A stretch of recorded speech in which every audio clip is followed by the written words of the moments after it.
네, 이 시간 다 같이 일어나셔서 오늘 우리에게 주신 말씀을 같이 읽겠습니다. 우리에게 주신 말씀은 히브리서 11장 21절 말씀입니다. 이 말씀 통해서 살아계신 하나님의 음성을 다 함께 들을 수 있기를 바랍니다. 우리 21절 말씀을 함께 말씀을 읽도록 하겠습니다. 믿음으로 야곱은 죽을 때 요셉의 각 아들에게 축복하고 그 지팡이 머리에 의지하여 경배하였으며. 아멘. 네, 그 자리에 앉으시기 바랍니다. 가슴에 손을 대고 제가 하는 기도 따라하도록 하겠습니다. 나는 모든 신령한 복을 가졌습니다.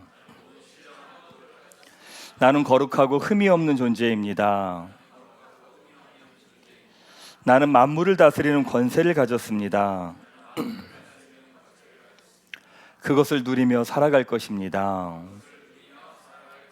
아멘. 네.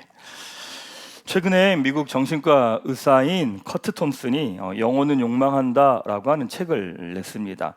그 책은 인간이 가진 근본적인 욕망에 관계된 이야기를 합니다. 우리는 욕망이라고 말하면 부정적인 의미가 강하지만 그 책에서는 이런 이야기합니다. 모든 인간에게 근본적으로 갖고 있는 마음, 그것이 바로 욕망이라고 이야기를 합니다. 근데 그 책에선 인간이 가진 욕망이 무엇이냐 이렇게 말합니다. 누군가에게 알려지고자 하는 것, 그걸 욕망이라고 말합니다. 그러니까 모든 사람들이 이렇게 열심히 살고 최선을 다해 살고 뭔가 이렇게 난리치며 살고 또 어떤 사람은 화를 내고 뭐 걱정하고, 이 모든 거의 근본적인 욕망이 무엇이냐? 누군가에게 알려지기를 원하는 것이라고 이야기를 합니다. 그러니까 누군가가 나를 알기 원한다는 거죠. 그게 모든 사람이 갖고 있는 욕망이다라고 이야기를 합니다. 그래서 인간이 가진 욕망은 관심받고 또한 위안받고 또 안전하고 싶어하는 욕구, 이 욕구가 있다고 말합니다. 근데 그 욕구가 기초가 되면 그 다음에 촉발하는 게 있는데 그게 뭐냐면 안정감에 대한 욕구라고 이야기합니다. 안전은 내가 그 누구의 공격 가운데서 내가 보호받는 것, 그걸 안전이라고 말합니다. 근데 안정은 무엇이냐면 관심과 위안과 안전을 기반으로 스스로 떨어져 새로운 모험을 감수할 수 있는 것, 그걸 안정이라고 이야기합니다. 이 세 가지가 기초가 되면 낯선 것을 향해 나아갈 수 있는 힘, 그게 바로 안정감이라고 이야기를 합니다. 근데 이것을 기초로 보면 우리가 왜 믿음의 돌파가 어려울까라고 보면 우리 안에 여전히 관심받지 못하고 위안받지 못하고 안전하지 못하다고 생각하기 때문일 겁니다. 근데 복음은 너무 다른 이야기하지 않습니까? 로마서 8장에 보면 하나님의 관심은 바로 여러분, 우리라고 이야기합니다. 위로자 성령님은 우리 안에 계시다고 이야기합니다. 그 무엇도 우리를 향한 하나님의 사랑에서 끊을 수 없다고 이야기합니다. 인간이 이야기하는 인간의 이 욕망의 모든 것들은 이미 우리 안에서 모두 다 이루어져 있다, 성경은 이야기하죠. 사탄은 창세기 때부터 다 거짓말쟁이였습니다. 하나님이 예수님을 통해 이루신 복음을 다른 말을 하죠. 이미 이루신 것을 누리지 못하게 합니다. 거짓말합니다. 누구도 널 사랑하지 않는다고 말하죠. 누구도 널 인정하지 않는다고 말합니다. 그리고 너는 안전하지 못하다고 사단은 계속 거짓말을 하는 거죠. 그러니까 우리는요 늘 그것에 묶여서 믿음의 돌파를 하지 못하고 그 자리에 서 있는 겁니다. 저는 종종 이렇게 보기와 달리 신용카드나 멤버십 카드를 발급받으면 보기와 달리 혜택을 꼼꼼히 읽어보는 편입니다. 예, 그 카드에 어떤 혜택이 있는지를 잘 발급받지도 않지만 발급받으면 다 이렇게 찍어놓습니다. 찍어놓고 사진에다 이렇게 저장해 둡니다. 왜냐하면 혜택은 누리라고 있는 거잖아요. 근데 누리지 못하면 저만 손해 아닌가요? 제가 SKT 통신사 이용한 지가 20년이 넘었더라고요, 보니까. 근데 거기서 주는 혜택이 멤버십 카드가 있는데 제가 1년 정도 지나면요 그 멤버십 카드 혜택이 50만 원 정도 혜택을 받습니다. 이렇게 돌아보면 그 멤버십 카드 혜택이 그 정도인데 복음으로 인해서 우리에게 주어진 혜택은 얼마나 대단하겠습니까? 그것을 누리지 못하면 결국은 우리 인생이 힘들 수밖에 없지 않을까요? 예배자 야곱에 대해서 여러분과 함께 나누고 있습니다. 이제 오늘 말씀을 마무리하고 이제 가을 아침 기도회 기간 동안 야곱의 삶에서 나타난 믿음의 돌파가 무엇인지를 다시 한번 더 여러분들하고 좀 같이 정돈을 좀 하려고 합니다.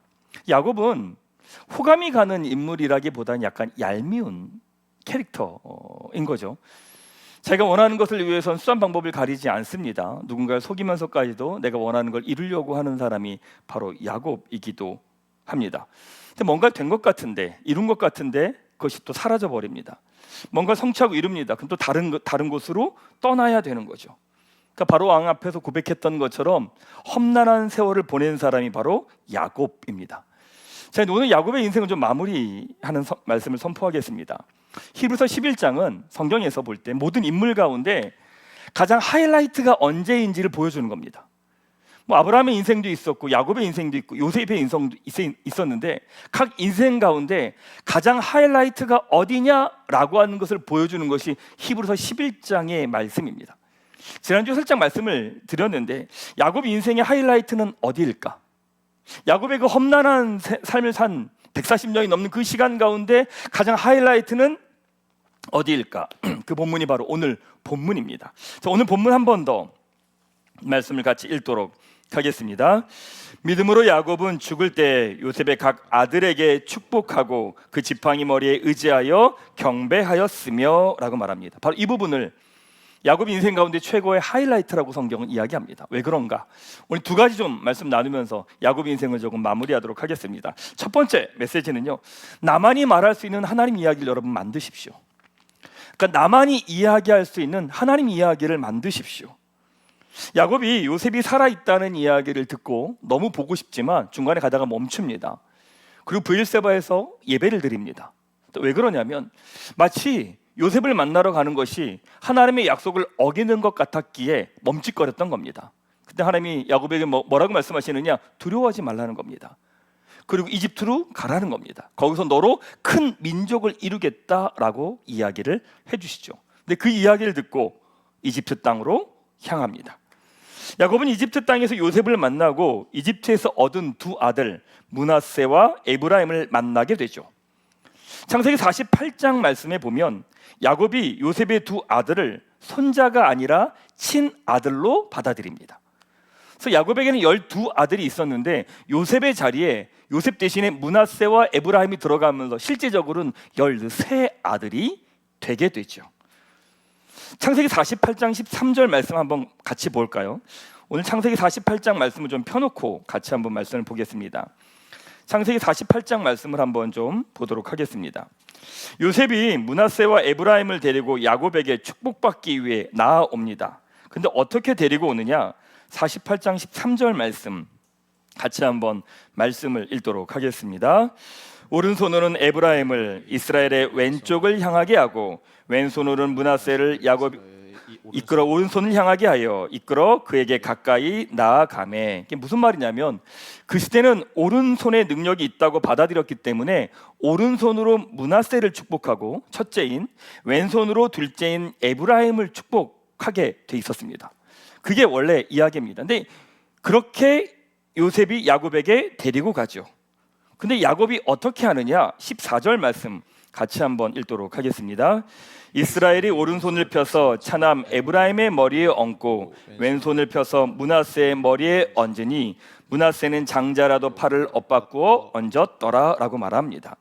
그림을 하나 보여주시겠어요? 렘브란트의 그림 중에 므낫세와 에브라임을 축복하는 성화가 있습니다. 이렇게 순서가 있는데 자연스럽게 야곱이 손을 들어서 엇갈려서 축복합니다. 누굴 축복하냐면 둘째인 에브라임을 축복합니다.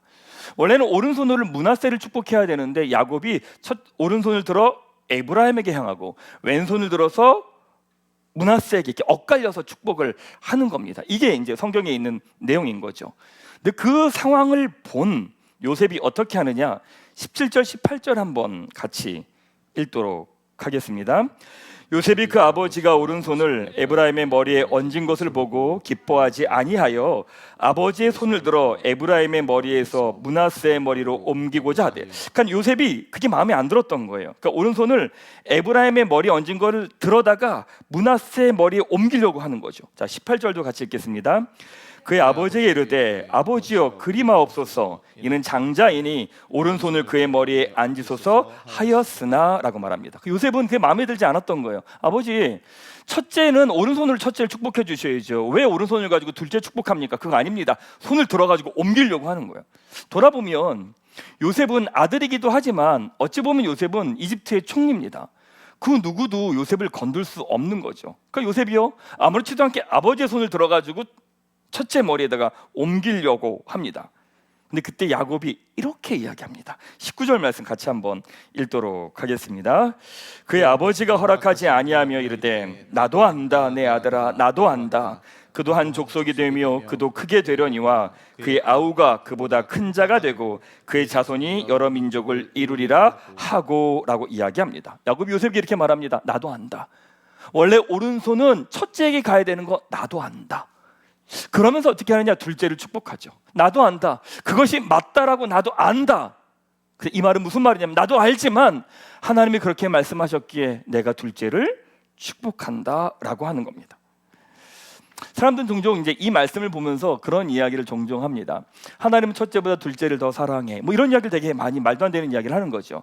둘째를 하나님께 더 복을 많이 주셔. 뭐 가인과 아벨 더 사랑하잖아. 뭐 이제 이런 이제 말도 안 되는 이야기를 사람들이 종종 합니다. 근데 성경은 이걸 일반화할 수는 없습니다. 왜냐하면 성경은 분명히 첫째에 대한 장자의 명분을 명확하게 기록하고 있기 때문에 그렇죠. 그럼 야곱은 왜 그랬을까? 야곱은 왜 그랬을까? 뭐 하나님이 말씀하셨기 때문이겠죠. 근데 동시에 그것이 야곱의 삶이었기 때문입니다.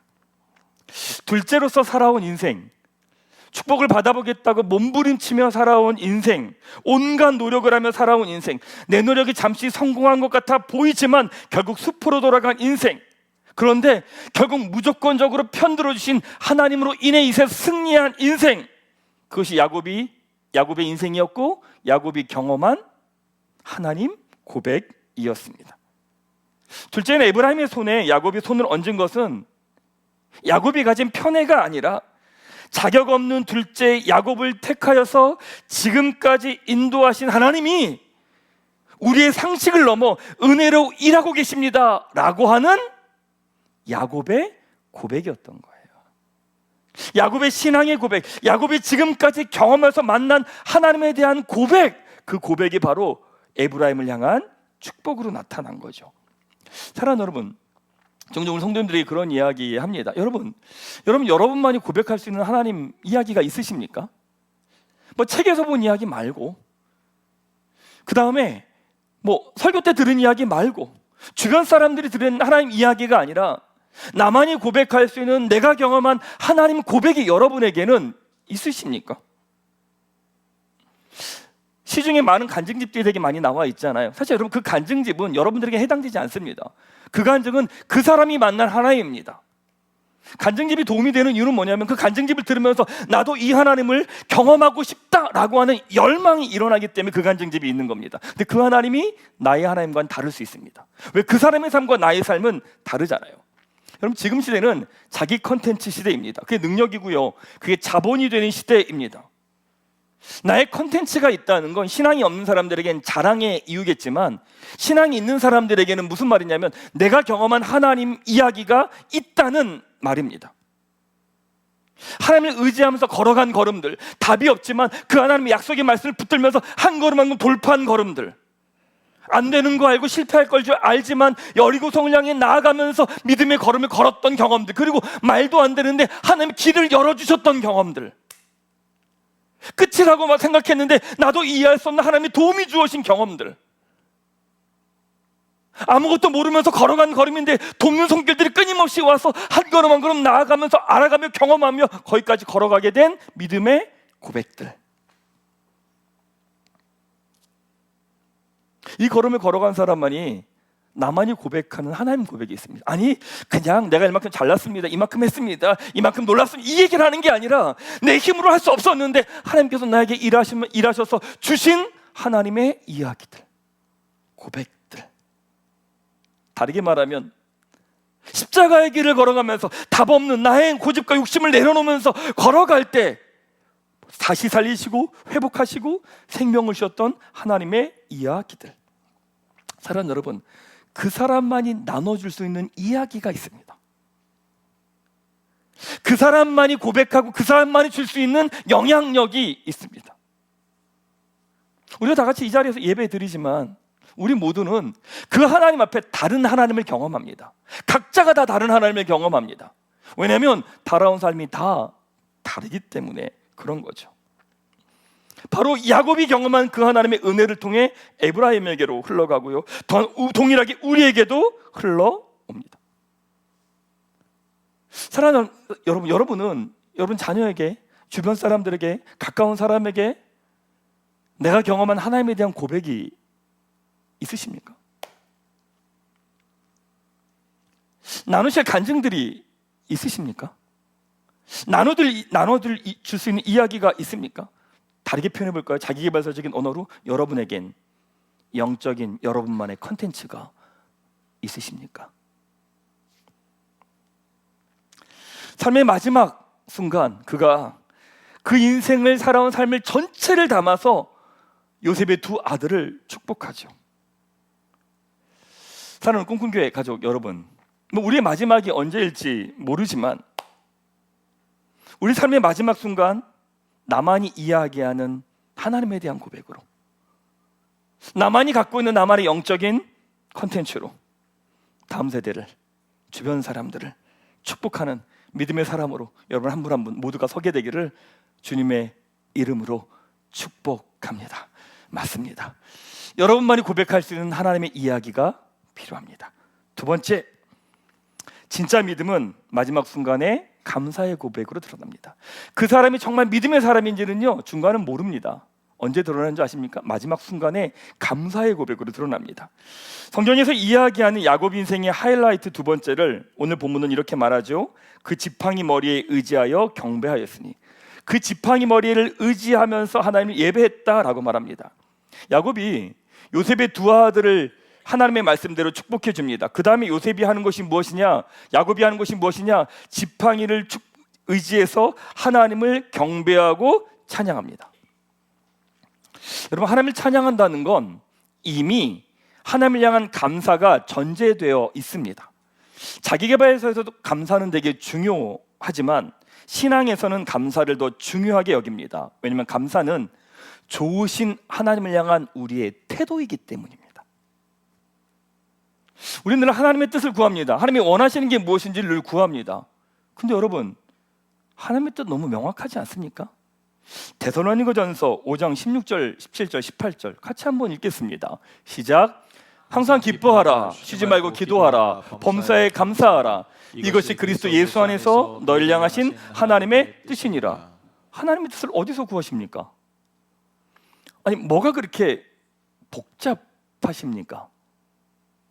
항상 기뻐해라, 쉬지 말고 기도해라, 범사에 감사해라. 이것이 너희를 향한 하나님의 뜻이다. 아무리 많은 봉사를 하고 헌신을 하고 자기 생명을 내어줄지라도 감사가 없으면 그건 신앙이 아니라는 겁니다. 여러분들이 아무렇지도 않게 하는 불평과 원망의 이야기들을 그렇게 쉽게 넘기지 마십시오. 순간순간마다 아무렇지도 않게 여러분의 입술에서 나오는 불평과 원망의 이야기들은 그냥이 아닙니다. 그건 여러분의 내면에 깊이 담겨있는 불신앙에서 나오는 언어들입니다. 여러분이 의식하면서 감사하는 것이 아니라 기본적으로 여러분 깊이 내면 안에서 나오는 이야기들인 거예요. 그럼 여러분, 결정적인 그 순간에서, 하나님 앞에 선 그 순간에서 우리는 감사가 아니라 불평과 원망과 욕을 하고 있을지도 모른다는 이야기입니다. 신앙이 없는 사람들은 결과를 가지고 감사하지만 우리는 결과와 관계없이 감사를 합니다. 추수감사주일 때만 부르는 찬양이 있죠. 이 찬양입니다. 날 구원하신 주 감사, 모든 것 주신 감사, 지난 추억이네 감사, 주 내 곁에 계시네, 향기로운 봄철에 감사, 외로운 가을날 감사, 사라진 눈물도 감사, 나의 영혼 평안해. 2절부터는 같이 읽겠습니다. 시작. 응답하신 기도 감사, 거절하신 것 감사, 해처럼 높으신 감사, 모든 위로 감사, 폭풍우 속에서 감사, 기쁨과 슬픔도 감사, 하늘 평안 주신 감사, 크신 사랑 감사해. 길가의 핏묻 감사, 구름 낀 하늘 감사, 주 손길 인도해 주셔 어둠 속 빛 되셨네. 흘린 눈물 인해 감사, 영원한 사랑 감사, 끝없는 은혜의 감사, 나의 주님께 감사. 근데 어떻게 이 모든 것들을 우리가 감사할 수 있을까요? 그것은 바로 믿음 때문입니다. 올해 천국에 대한 설교를 여러분에게 같이 구체적으로 나눈 적이 있습니다. 자, 여러분, 천국이 있다고 믿으십니까? 그럼 여러분 죽으면 천국 갈 거라 생각하십니까? 다른 데 가실 겁니까? 아니 그 고민할 문제가 천국 가면 죽으면 천국 가는 거 사실 이건 우리에게 자연스러운 걸음인 거죠. 이게 믿음의 고백이라기보단 어떻게 보면 내가 내일 아침에 해가 뜬다는 걸 여러분 믿습니까? 왜 믿어요? 내일은 해가 그냥 뜨는 거지. 신앙이 단계 어느 시간이 지나면 어느 순간 그것들이 믿음의 대상이 아니라 사실이 돼버립니다. 해는 내일 그냥 동쪽에서 뜹니다. 그걸 믿는다고 말하진 않죠. 우리가 죽으면 그 다음에 천국으로 가는 것, 그건 사실은 사실일 겁니다. 그 사람의 진짜 믿음이 언제 드러나느냐? 그 삶의 마지막 순간에 감사로 드러납니다. 그의 살아온 삶이 어떠하든 믿음을 가지고 산 사람은 마지막 순간에 감사의 고백을 합니다. 그 자리가 어느 자리든, 내가 있었던 곳이 어디든, 내가 무엇을 하든 그 자리의 맨 마지막에 그 사람이 하는 고백이 무엇이냐면 감사의 고백입니다. 제가 천사명 시인의 시 귀천을 되게 좋아합니다. 근데 주로 이 시는 제가 장례식 때 이 시를 읽습니다. 시 내용이 이렇죠. 나 하늘로 돌아가리라. 새벽빛 와닿으면 쓰러지는 이슬 더불어 손에 손을 잡고, 나 하늘로 돌아가리라. 노을빛 함께 단둘이서 기슭에서 놀다가 구름 손짓하면은, 나 하늘로 돌아가리라. 아름다운 이 세상 소풍 끝나는 날 가서 아름다웠다고 말하리라. 그렇게 고난과 어려움을 겪었던 이 시인이 삶의 이런 마지막에 이런 고백을 합니다. 이 세상 소풍 끝나는 날. 자신의 삶을 뭐라고 말하느냐? 소풍이라고 말합니다. 자신의 인생을 여행으로 이해한 거죠. 여러분, 돌아갈 곳이 없으면 방황이잖아요. 근데 돌아갈 곳이 있으면 여행입니다. 근데 여행은 맨 마지막 순간에 모든 것들이 다 추억입니다. 그 중간중간에 아무리 많은 어려움과 고난과 힘든 일이 있더라도 맨 마지막엔 다 웃습니다. 아이고야 그때 그랬네. 아이고야 그 시간에 큰일 날 뻔했는데. 아무리 그때 그 순간이 너무나 죽을 것 같은 순간이어도 맨 마지막의 순간에, 여행의 맨 마지막 순간엔 그 사람은 모든 것들을 웃으며 추억하며 이야기합니다. 왜냐하면 돌아갈 곳이 있기 때문에 그렇습니다. 요즘은 못 다니지만 서울 둘레길 다니면서 저는 복음의 진리를 몸으로 깨달았습니다. 이게 머리로 아는 게 아니라 몸으로 알려주는 게 자연이더라고요. 말이 둘레길이지 사실 거의 등산길입니다. 힘들게 올라가면 숨 차서 이렇게 숨도 못 쉴 정도가 됩니다. 가다가 너무 힘들면요 그냥 그 길바닥에 누워가지고 쓰러져 있습니다. 혹시 산에 갔다가 길바닥에 쓰러져 있는 사람이 저 있을 가능성이 많습니다. 허걱대면서 올라가는 거죠. 놀랍게도요 정상에 딱 올라가거나 둘레길을 마무리하고 핸드폰으로 이렇게 딱 인증을 딱 하고 나면요 그 다음부터 지난 모든 시간들이 별 기억이 안 납니다. 아 그때 그 힘들었지. 근데 뭐 괜찮네, 갈만하네, 이런 이야기를. 그 순간에 정말 죽을 것 같은데 다 지나고 난 다음에 뭐라고 말하면 할만하네, 그 정도는 다 하겠네, 이러는 거예요. 그러면서 제가 하나 달라진 게 하나 있습니다. 그게 뭐냐면 중간중간에 걸음을 걸어가다가 목회를 하던 사역을 하던 간에 정말 힘든 시간을 만나면 어떤 생각을 하는지 아십니까? 정말 어려운 시간을 만나거나 정말 견디기 힘든 시간을 만날 때 제가 혼자 이렇게 고백합니다. 나중에 이 시간이 내 노래가 되겠네. 이 시간이 내 간증이 되겠네. 이 시간이 내가 제일 추억하는 시간이 되겠네. 이런 이야기를 하더라고요. 그 시간들을 걸어가더라고요. 야곱의 인생에 얼마나 많은 바람이 불었습니까? 자신이 성취한 모든 것 다 사라졌습니다. 자기가 이룩한 거 아무것도 없습니다. 사랑한 아내를 잃었고요, 사랑한 아들도 잃어버렸지요. 할아버지 아브라함에게로부터 주어졌던 약속들 그 어떤 것도 지켜진 게 하나도 없습니다. 할아버지 아브라함, 아버지 이삭으로부터 주셨던 하나님의 그 약속들이 이루어진 게 그 어떤 것도 없습니다. 야곱의 손에 그 어떤 것도 남지 않았지요. 그래서 놀랍게 야곱은 그 자리에서 하나님을 찬양합니다.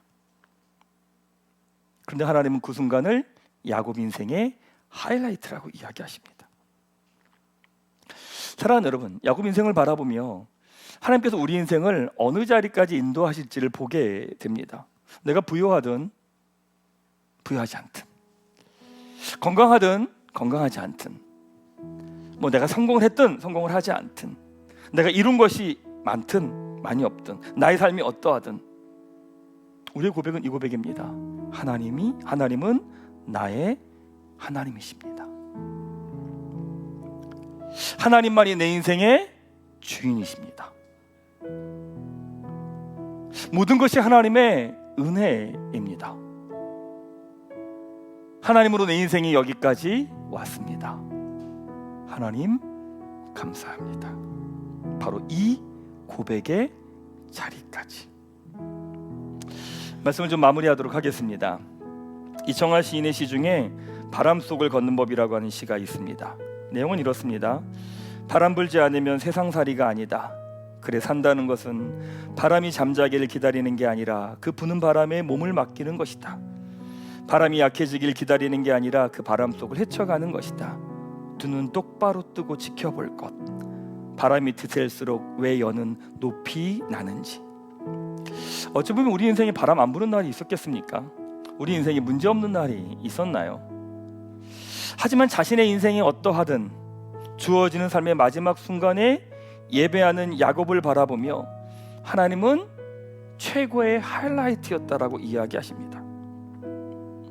그럼 여러분, 어쩌면 우리 인생의 최고 하이라이트가 오늘 드려지는 이 예배가 될 수도 있지 않을까요? 도저히 기도할 수 없지만 나의 입을 열어 하나님께 드리는 기도. 도저히 그 무엇도 상상할 수 없는 절망의 시간이지만 믿음으로 하나님을 바라보며 마음을 열어 하나님께 드리는 찬양의 고백. 어쩌면 바로 이 순간이 우리 인생에 주어지는 최고의 하이라이트가 되지 않을까요? 사랑하는 여러분, 오늘 마지막으로 찬양하며 믿음으로 여러분 입술 열어 마음을 열어 하나님께 고백하며 하나님 앞에서 여러분 인생의 최고의 하이라이트가 되는 그 믿음의 고백의 시간이 오늘 이 시간이 되시기를 주님의 이름으로 축원합니다.